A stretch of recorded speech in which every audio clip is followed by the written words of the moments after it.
ತಮ್ಮ ಬಗ್ಗೆ ಮತ್ತು ತಮ್ಮ ಪತಿಯ ಬಗ್ಗೆ ಕೆಟ್ಟದಾಗಿ ಮಾತನಾಡಿದವರಿಗೆ ಗ್ರಹಚಾರವನ್ನ ಬಿಡಿಸಿದರೆ ಸರಿಯಾಗಿ ಹೋಗಿದ್ದಾರೆ.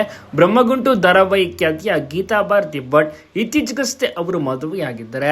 ಇವರ ಮದುವೆಯ ಮೇಕಪ್ ವಿಡಿಯೋಗಳೆಲ್ಲವನ್ನೂ ಕೂಡ ಹಂಚಿಕೊಂಡಿದ್ದಾರೆ. ಆಗ ಕೆಲವೊಂದಿಷ್ಟು ವ್ಯಕ್ತಿಗಳು ನೆಗೆಟಿವ್ ಆಗಿ ಕಮೆಂಟ್ಸ್ಗಳನ್ನ ಮಾಡಿದ್ದಾರೆ. ಬಹಳಷ್ಟು ನೋವಾಗುವಂತ ಒಂದು ಸಂಗತಿ ಅಂತ ಹೇಳ್ಬೋದು.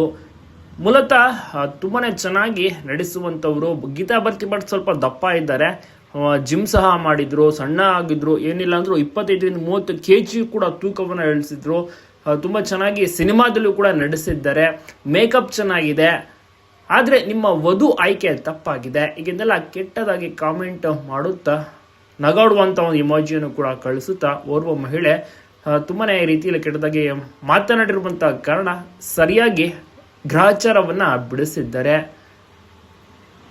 ನಾನು ಕೂಡ ನಿಮ್ಮ ಬಣ್ಣ, ಮುಖದ ಲಕ್ಷಣ, ಇನ್ನಿತರೆ ವಿಷಯಗಳ ಬಗ್ಗೆ ಕೆಟ್ಟದಾಗಿ ಕಾಮೆಂಟ್ ಮಾಡಬಹುದಾ ಅಥವಾ ನಿಮ್ಮನ್ನ ನಾವು ಕೂಡ ಅಣಗಿಸಬಹುದಾ ಯೋಚನೆ ಮಾಡಿ.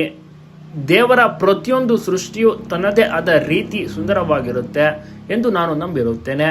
ಸಾಧ್ಯವಾದರೆ ಇತರರ ಬಗ್ಗೆ ಕರುಣೆಯಿಂದ ಇರಿ, ಇಲ್ಲದಿದ್ದರೆ ಸುಮ್ಮನೆ ಇರಿ ಅಂತೆಲ್ಲ ಗೀತಾ ಅವರು ಸರಿಯಾಗಿ ತರಾಟೆಗೆ ತೆಗೆದುಕೊಂಡಿದ್ದಾರೆ.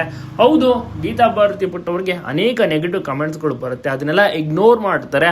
ಬಟ್ ಈ ಒಂದು ಟೈಮಲ್ಲಿ ಅಂದರೆ ಪತಿಯ ಜೊತೆ ಹೊಸದಾಗಿ ಒಂದು ದೇವಸ್ಥಾನಕ್ಕೆ ಅಂದರೆ ಮದುವೆಗೆ ಹೊಸದಾಗಿ ದೇವಸ್ಥಾನಕ್ಕೆ ಹೋದಂಥ ಟೈಮಲ್ಲಿ ಫೋಟೋವನ್ನು ಶೇರ್ ಮಾಡಿರ್ತಾರೆ. ಆ ಒಂದು ಫೋಟೋಗೆ ಕೆಟ್ಟ ಕಮೆಂಟ್ಸ್ಗಳು ಬರ್ತಾ ಇದ್ದು, ಸೊ ಹೀಗಾಗಿ ಸರಿಯಾಗಿ ಗ್ರಹಚಾರವನ್ನು ಬಿಡಿಸಿದ್ದಾರೆ.